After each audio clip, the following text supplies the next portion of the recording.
Silakan duduk Bapak Ibu Saudara. Shalom. Ya, terima kasih untuk kesempatannya. Ya, Ibu Gembala sudah memberi saya kesempatan lama sekali ya. Sudah bertahun-tahun saya tidak berjumpa dengan saudara. Oke. Mungkin ada yang belum kenal saya boleh perkenalkan diri dulu ya. Nama saya Indra Saputra, saya melayani di Gereja Bethel Indonesia juga. Tapi sekarang pelayanan saya tidak lagi di Surabaya, tapi saya ada di Trawas, saudara. Di Trawas, tepatnya di desa namanya Jati Jejer. Ya, saya memberikan judul firman hari ini adalah bertumbuh menjadi dewasa di dalam Tuhan. Saudara, apa sih yang diinginkan Tuhan dalam kehidupan kita sebagai anak-anak Tuhan? Salah satunya adalah kita jadi dewasa. Ya. Siapa yang pingin punya anak, terus kemudian anaknya 5 tahun terus, ya, usianya 5 tahun terus kemudian besarnya ya segitu terus, nggak bertumbuh gitu ya. Kan enak Pak, lucu terus ya. Saudara, kalau boneka nggak apa-apa, tapi kalau manusia ya dia harus bertumbuh dong. Betul saudara? Ya, jadi kita itu adalah orang-orang yang Tuhan sudah panggil, Tuhan sudah pilih. Bukan cuma jadi orang Kristen yang biasa, tapi orang Kristen yang bertumbuh dalam kebenaran firman Tuhan. Ya, itu yang Tuhan mau, itu yang Tuhan mau. Jadi Bapak Ibu Saudara, kita mesti ngerti ini. Coba satu ayat pembuka dulu. Matius 5 ayat 48. Oke, saya bacakan. Karena itu haruslah apa? Kamu sempurna sama seperti Bapamu yang di surga adalah sempurna. Kata sempurna di sini bukan berarti tiba-tiba, enggak saudara.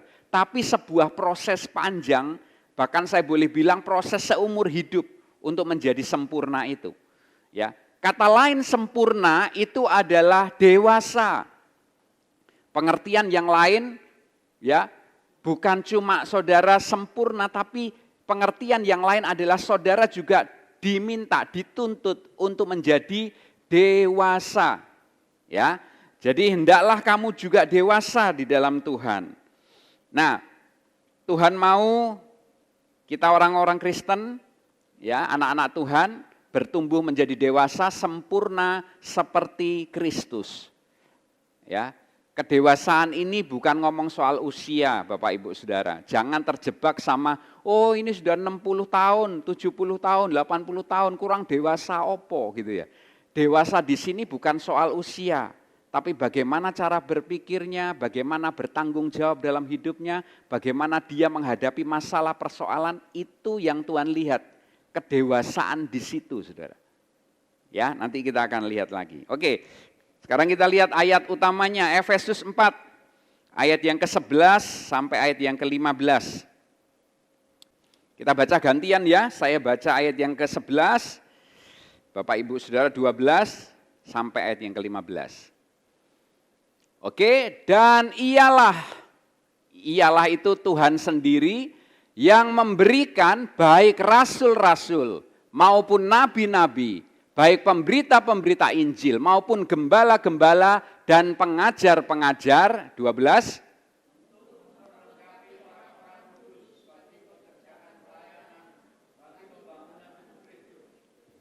Sampai kita semua telah mencapai kesatuan iman dan pengetahuan yang benar tentang anak Allah, kedewasaan penuh dan tingkat pertumbuhan yang sesuai dengan kepenuhan Kristus. 14.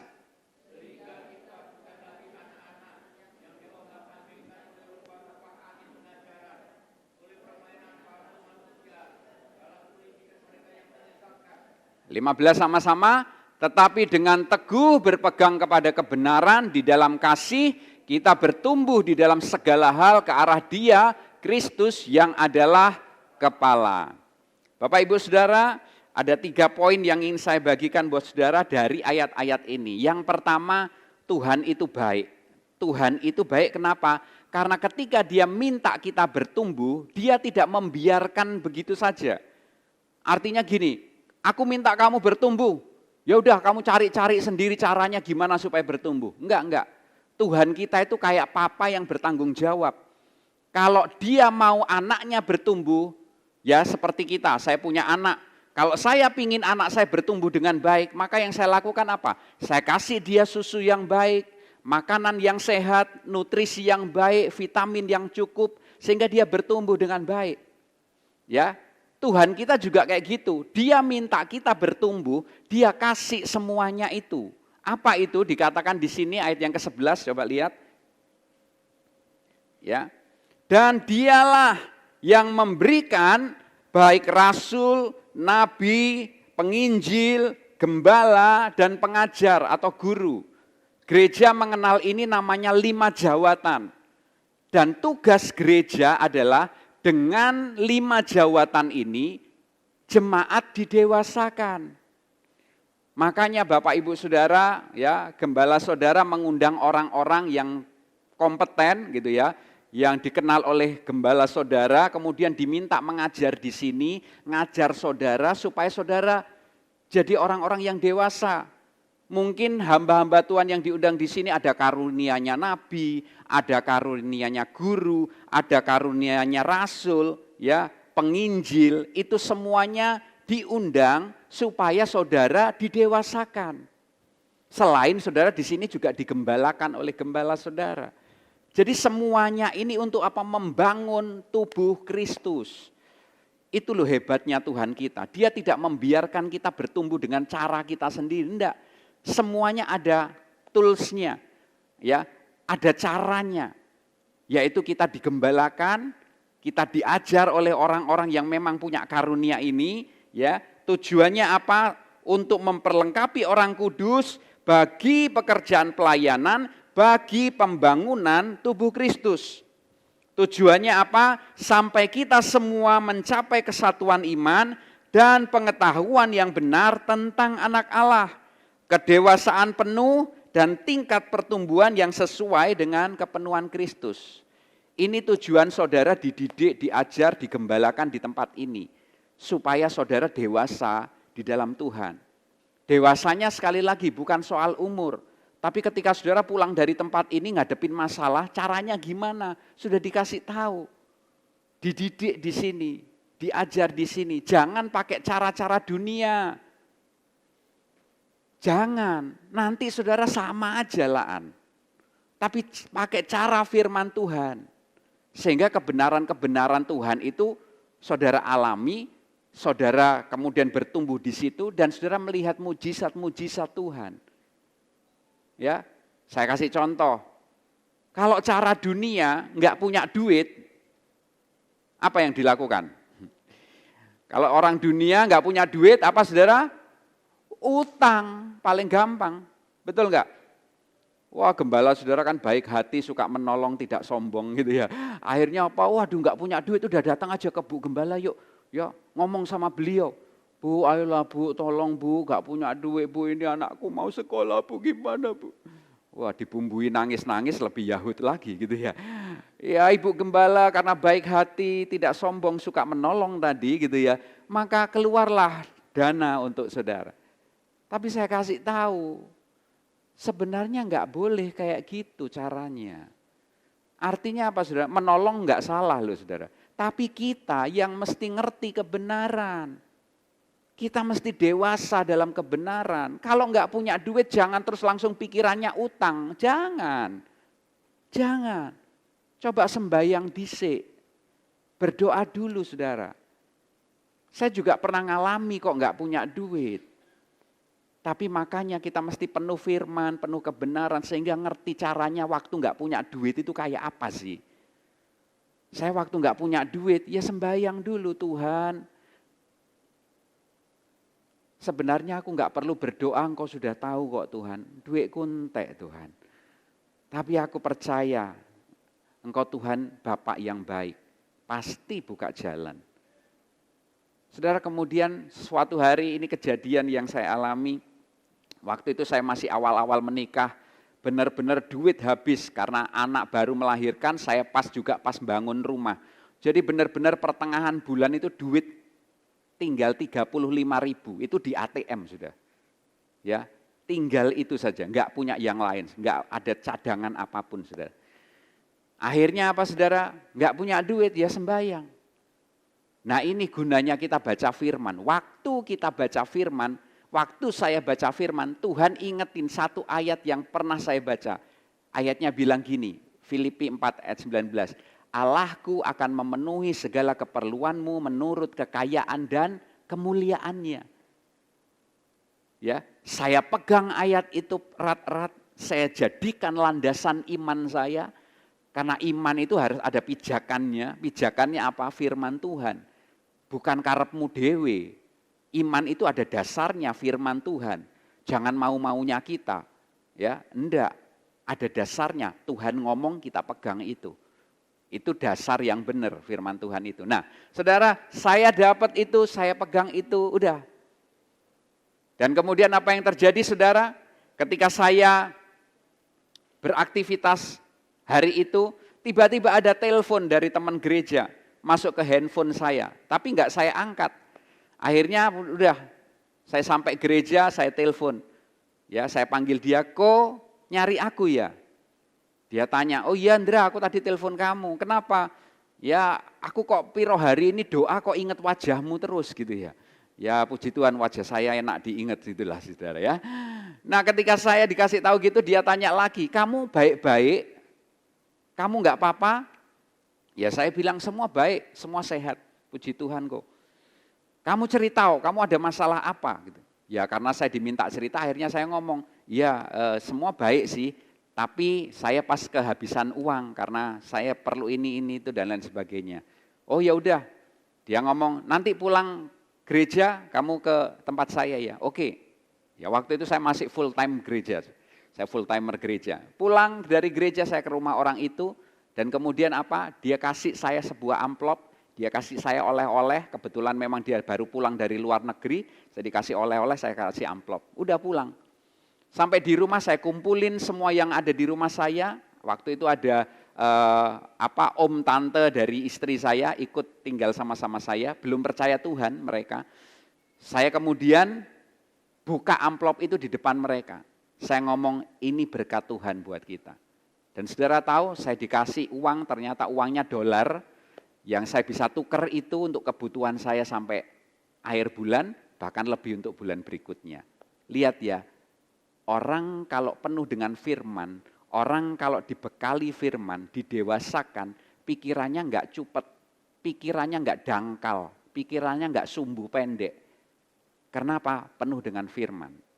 Makanya saudara di tempat ini digembalakan, ikuti penggembalaan dengan baik. Ya, ngikuti kebenaran firman dengan baik, karena Tuhan yang memberikan sarana dan prasarana itu, 5 jawatan tadi. Sekarang kita melangkah yang berikutnya. Apa sih ciri-ciri orang dewasa dan apa ciri anak-anak? Oke ya, kita lihat ayat yang ke-14 dulu. Sehingga kita bukan lagi anak-anak. Setelah dididik tadi loh saudara, diberi 5 jawatan, kita harus mengalami pertumbuhan. Ini akibatnya. Sehingga kita bukan lagi anak-anak yang diombang-ambingkan oleh rupa-rupa angin pengajaran. Oleh permainan palsu manusia dalam kelicikan mereka yang menyesatkan. Saudara dengar baik-baik, kenapa jemaat itu harus dididik, harus didewasakan, harus bertumbuh, supaya saudara ini dengar baik-baik. Saudara bukan lagi anak-anak yang gampang diombang-ambingkan oleh rupa-rupa angin pengajaran. Bahasa gampangnya, gampang dibujui. Kalau saudara anak-anak itu gampang dibujui. Betul saudara? Kasih permen terus ngomong nang ning neng gitu, katut saudara. Keculik dia. Ya. Nah saudara-saudara didewasakan di dalam Tuhan supaya saudara enggak kayak anak-anak yang gampang diombang-ambingkan. Diombang-ambingkan oleh apa? Oleh rupa-rupa angin pengajaran. Oleh apa? Permainan palsu manusia yang licik dan menyesatkan. Saudara saya kasih tahu, dengar baik-baik. Bahkan yang ngaku-ngaku Kristen itu juga banyak yang sesat. Dengar baik-baik ini ya. Makanya saudara mesti pinter, saudara mesti dewasa supaya enggak gampang dibohongi. dan dibodohi. Saya waktu khotbah di anak-anak muda lebih kasar dikit, saudara. Ya, saya kasih judul khotbah dilarang goblok. Ya, supaya apa? Kita ini pintar, kita berhikmat, sehingga kemudian kita nggak gampang dibodohi. Saudara, suatu hari saya lagi nggak enak badan, saya nggak ke kantor, saya di rumah. Tiba-tiba rumah saya itu diketok oleh 3 orang atau 4 orang, saya lupa gitu ya.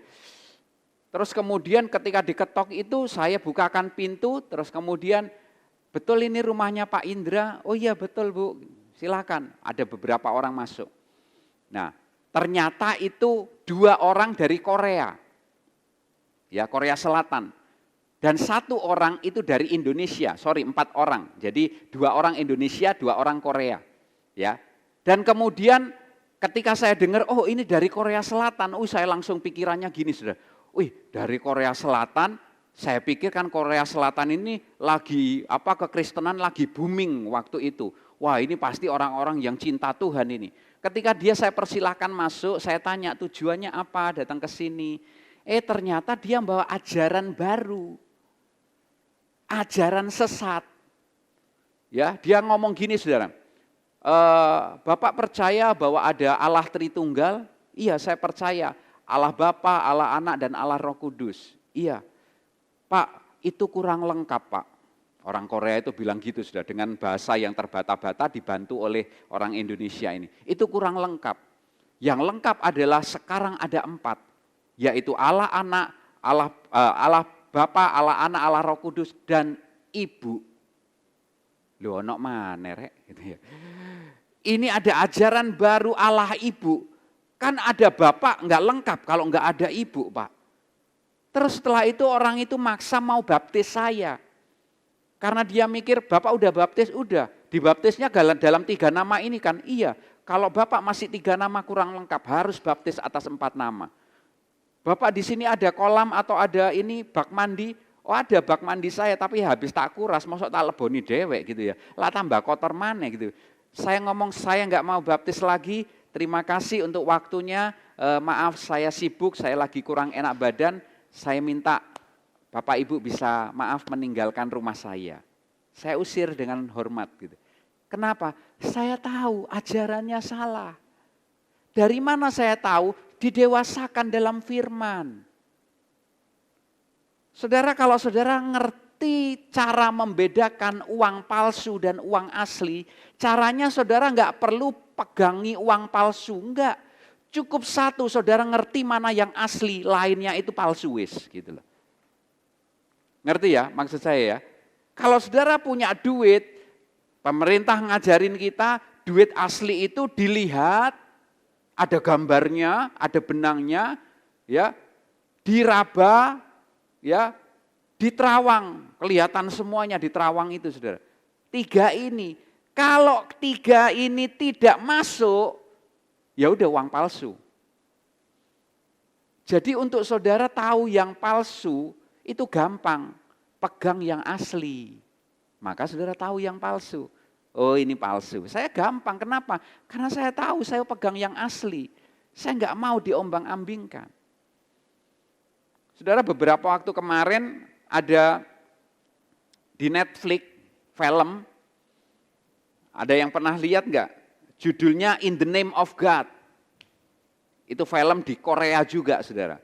Saudara jangan berpikir Korea itu booming kekristenan, ternyata penyesatan juga banyak di sana. Salah satunya yang film ini sampai diangkat jadi film, karena apa? Luar biasa, korbannya itu ratusan orang, bahkan mungkin sampai ribuan. Karena enggak semuanya ngaku. Ini ada seorang hamba Tuhan namanya singkatannya JMS. Jong Myung Suk namanya. Pendeta ini penuh karisma, dia mendoakan jemaat sembuh, ya. Dia bisa dengar suara Tuhan, ngasih arahan jemaat ini itu dan lain sebagainya. Pokoknya berkarisma banget. Sehingga banyak anak-anak itu datang, banyak jemaat datang. Jemaatnya ribuan orang. Tapi kemudian penyesatan mulai terjadi. Pendeta ini suka dengan cewek-cewek yang cantik-cantik, yang langsing-langsing, yang tingginya 170 ke atas. Dicarilah dari jemaat itu yang seperti itu, dikumpulin, ya, disuruh melayani dia. Ya melayani seks, ya melayani semuanya. Korbannya ratusan orang. Penyesatan.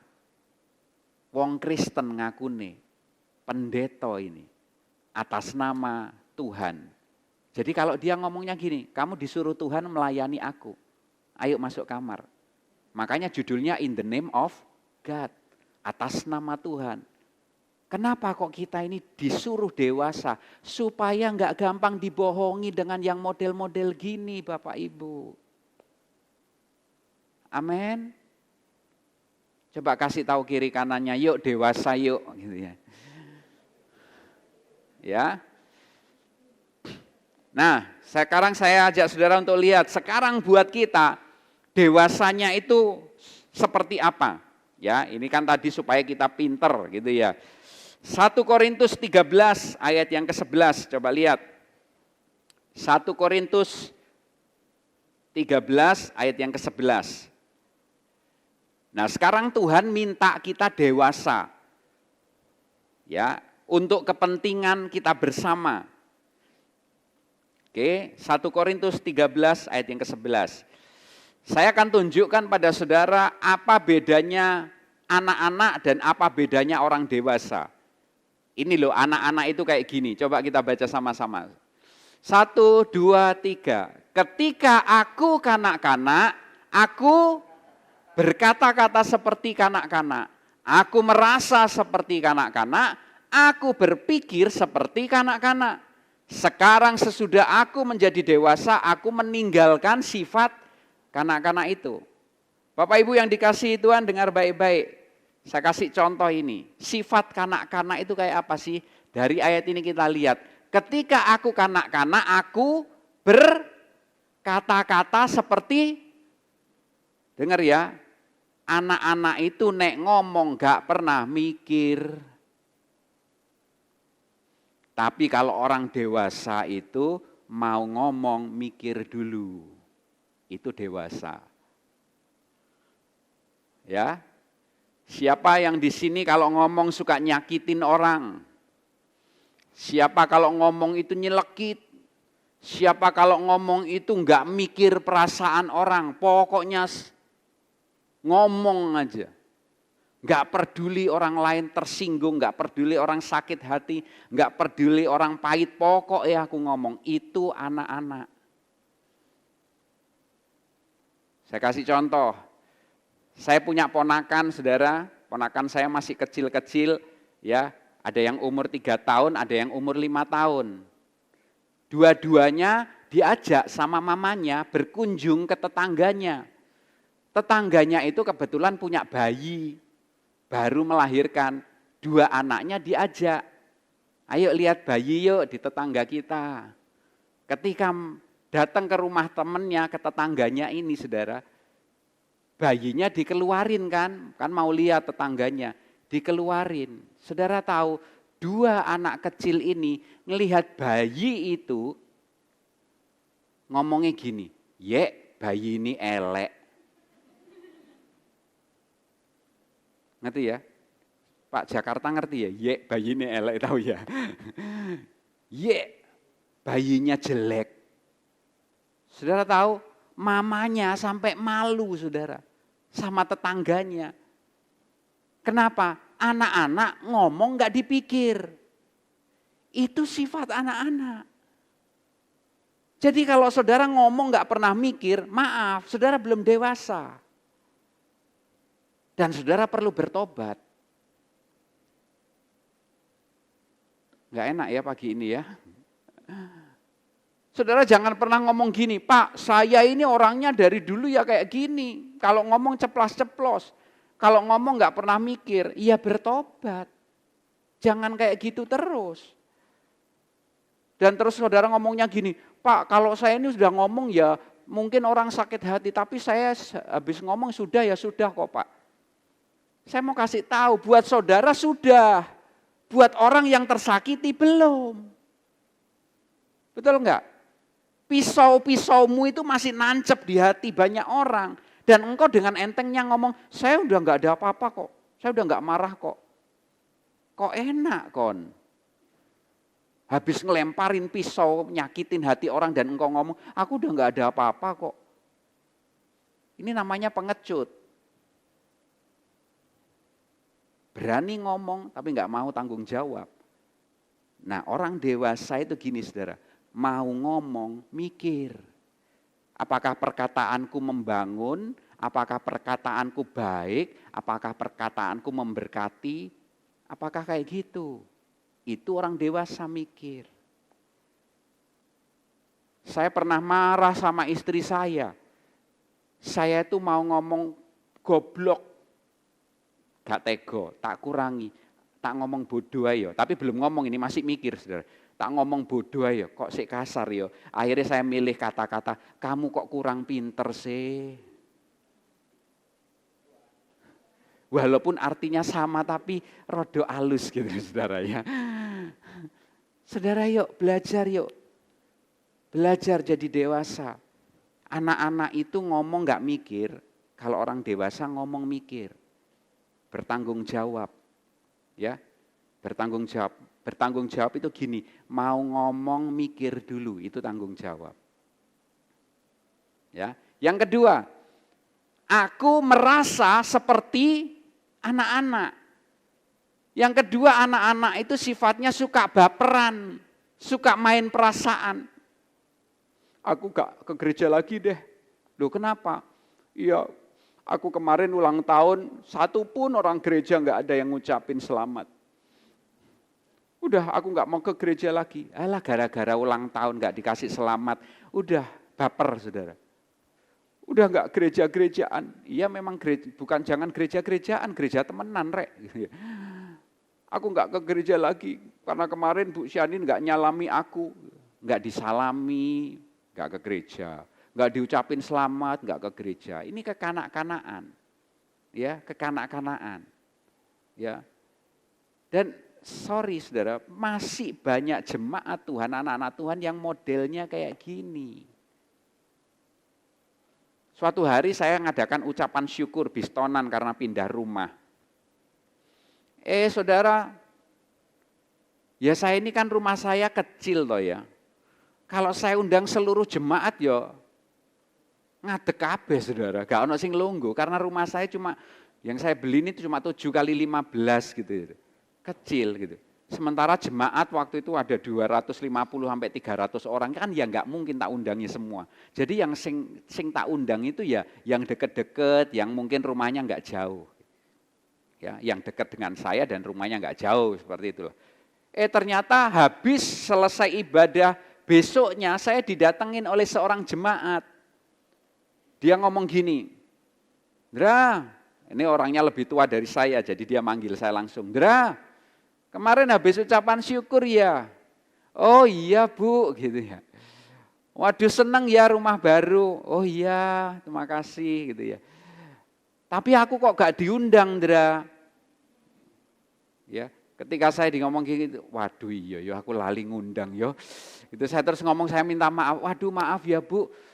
Ya ini soalnya rumah saya kecil jadi yang diundang cuma terbatas gitu. Langsung dia baper saudara. Langsung ngomongnya gini, yo memang sing diundang sing soge-soge tok. Aku gak soge soale, aku ndak kaya jadi nggak diundang. Saudara nggak usah baperan lah. Anak-anak itu sukanya main perasaan, merasa.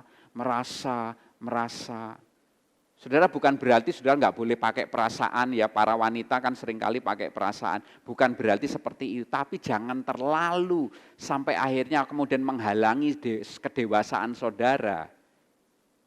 Itu maksudnya. Yang ketiga adalah apa? Anak-anak itu apa? Aku berpikir seperti kanak-kanak. Orang anak-anak itu apa saudara? Anak-anak itu pikirannya egois. Hanya untuk aku, dan aku. Ponakan saya tadi yang usianya masih 3 dan 5 tahun, kalau ke rumah temennya, padahal itu mainan temennya, Dan dia suka langsung diambil, ditaruh di dada sambil bilang, ini pekku, ini pekku. Ya namanya anak-anak ya kita wajar-wajar aja. Tapi kalau usia 20 masih kayak gitu, ini pekku, ini pekku. Saudara apa yang saudara pikir? Gak popo tarik ini. Kanak-kanak memang kayak gitu. Maaf ya, kalau saudara masih ada yang kanak-kanak seperti ini, ayo bertumbuh, jadi dewasa, jadi dewasa. Karena Tuhan mau kita jadi dewasa di dalam Tuhan. Amin. Yang terakhir, yuk. Apa sekarang penerapannya? Ayat yang ke-15, Efesus 4 tadi, coba lihat ayat terakhirnya. Tetapi dengan teguh berpegang pada kebenaran. Ya. Saudara, apa yang harus saudara lakukan untuk menjadi dewasa? Dengar baik-baik caranya. Saudara mesti teguh berpegang pada kebenaran, yaitu firman Tuhan. Saudara, seluruh aspek kehidupan kita itu mesti tunduk satu yang namanya firman Tuhan. Ya, kita harus tundukkan semua, ya, kepentingan kita, keinginan kita, semuanya. Kita pegangannya cuma satu, firman Tuhan, enggak ada yang lain. Jadi kalau ada yang di luar itu, udah, jangan. Ya, jangan. Pegangan kita adalah firman Tuhan. Pegangan kita firman Tuhan. Jangan yang lain. Ya. Jangan menggeser firman Tuhan. Jangan mengalahkan firman Tuhan hanya untuk kepentingan-kepentingan. Sehingga gini, dengar baik-baik. Kalau engkau enggak pegang kebenaran, seringkali engkau melakukan pembenaran.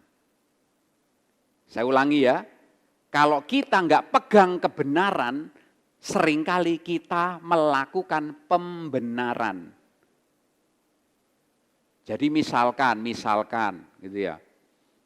Kamu kenapa kok selingkuh gitu ya? Ya habis gimana istri saya enggak mau melayani, istri saya gini. Itu pembenaran. Ngerti ya? Orang kalau enggak mau pegang kebenaran, seringkali yang dilakukan pegang pembenaran. Benerno apa yang dia lakukan. Kenapa kok mencuri? Ya gimana lagi Pak, saya butuh sih. No, pegang kebenaran, bukan lakukan pembenaran. Ada satu anak muda yang cukup dekat dengan saya, gitu ya. Ya, anak muda ini dia makelar gitulah ya. Ya makelar rumah, ruko, tanah dan lain sebagainya. Dan ternyata dia juga makelar salah satunya kapal, Saudara. Jadi ada orang yang jual kapal, ya harganya 17 miliar. Terus ternyata ada orang ya yang mau beli. Orangnya ini kaya raya, Saudara. Pengusaha kaya raya, umurnya udah tua. Ya, umurnya udah tua. Tapi kemudian anak muda saya ini ya, yang dia jadi makelar ini, dia anak yang cinta Tuhan. Terus kemudian ya, orang yang kaya ini yang mau beli kapal itu udah deal Saudara, harganya udah oke. Tinggal satu pertemuan deal, anak muda saya ini udah dapat keuntungan sekian M, lumayan gitu ya. Tapi di akhir pertemuan itu, tiba-tiba pembelinya itu ngomong gini, kamu bisa enggak nyariin saya? Nyariin apa Pak? Nyariin saya wanita simpanan. Loh kenapa? Ya istri saya ini udah tua, tapi ya gitu sakit-sakitan, enggak bisa ngelayani saya. Padahal ini sing lanang ya wis tuwek Saudara. Bisa enggak carikan istri simpanan buat saya di Surabaya ini? Anak youth saya ini, anak pemuda saya langsung ngomongnya gini, saya doakan aja supaya istri Bapak bisa sehat kembali. Sehingga bisa melayani Bapak ya. Dia nggak mau nyarikan perempuan yang lain. Dia tawarannya adalah saya doakan saja istrinya. Supaya istrinya bisa sehat kembali dan bisa melayani Bapak. Saudara tahu 17 miliar nggak jadi, hilang. Kesempatan untuk dapatkan sekian miliar hilang. Tapi ketika anak itu cerita kayak gitu, saya ngomong sama dia, aku salut sama kamu, aku bangga sama kamu, karena kamu teguh pegang kebenaran. Sekalipun kelihatannya rugi, tapi pegang kebenaran. Saudara, kadang saya pun sebagai hamba Tuhan, ada juga saudara, ya tawaran-tawaran yang ya sama-sama rohani. Misalkan gini, saya udah punya jadwal, contoh aja ini contoh, saya punya jadwal di sini, ya jam 9 misalkan. Terus kemudian, padahal saya udah janji nih, oke saya jam 9 di sini. Tiba-tiba ya hari Kamis atau hari Jumat, itu ada telepon masuk. Pak Indra bisa nggak ngelayani di gereja saya? Kapan? Besok minggu ini. Kenapa? Iya harusnya pendetanya ini datang tapi ini ternyata sakit. Jadi saya minta Pak Indra yang melayani. Saudara, saya pernah ngalami kayak gitu. Dan saudara tahu, yang ngundang pertama itu persembahan kasihnya cuma sedikit misalkan.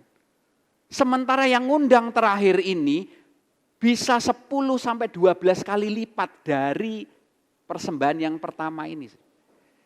Kalau saya jadi hamba Tuhan yang moto duiten gitu ya, saya bisa aja gagalkan dengan 1001 macam alasan yang ngundang saya pertama.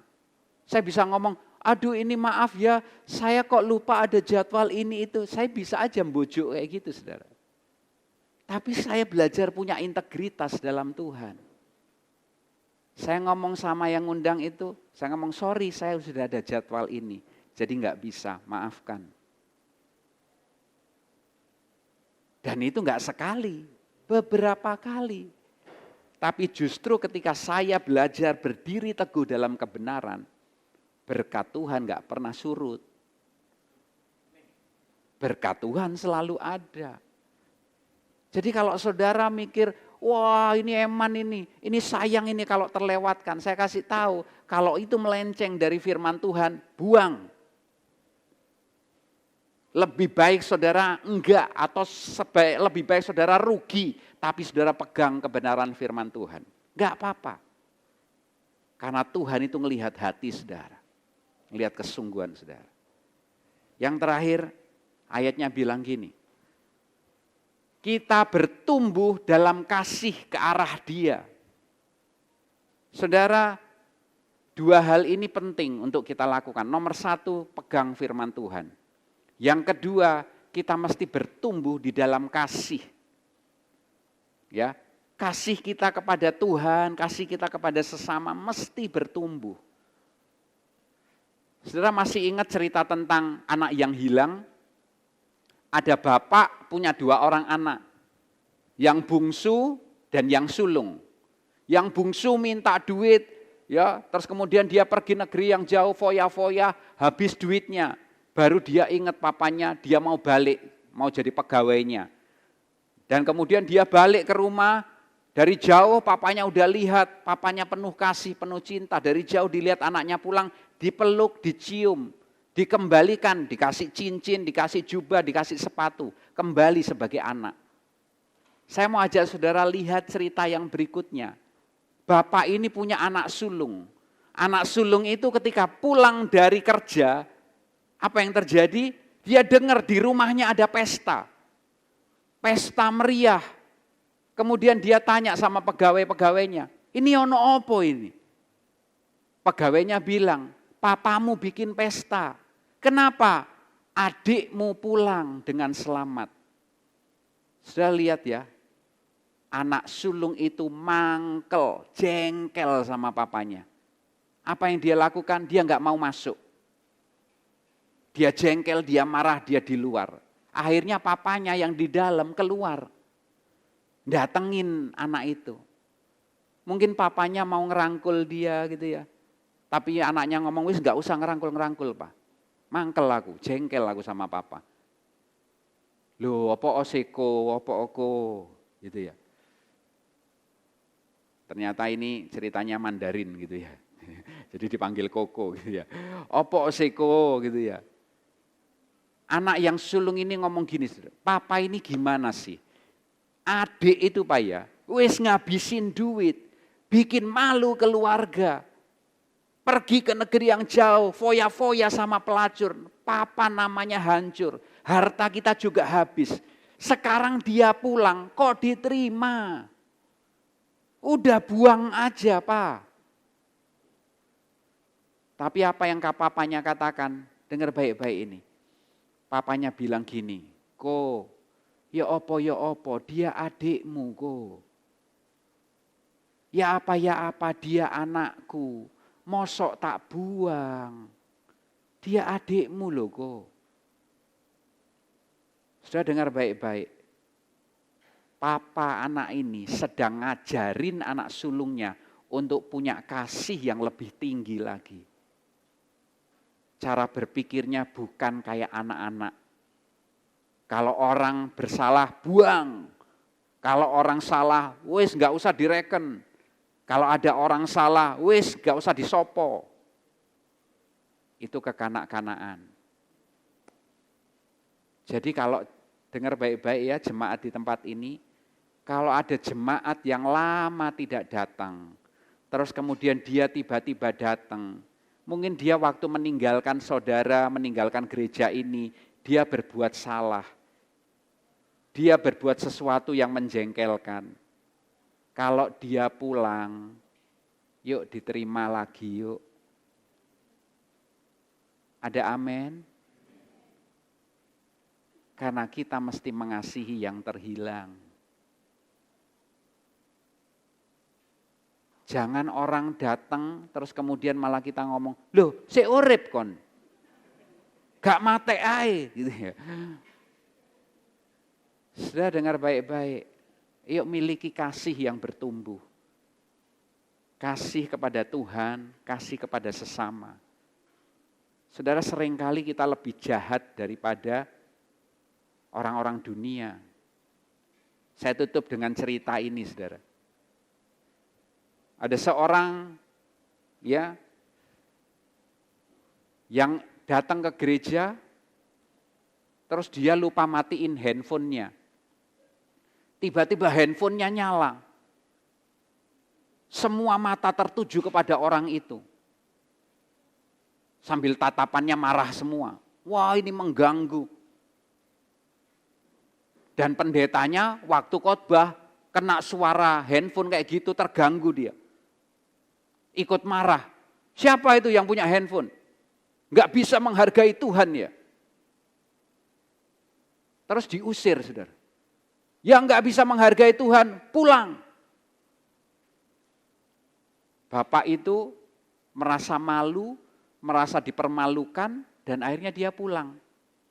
Karena pusing, dia ke tempat minum-minuman, bar. Ya. Dia kemudian minum di sana, ketika dia minum, botolnya jatuh, pecah, saudara. Apa yang terjadi?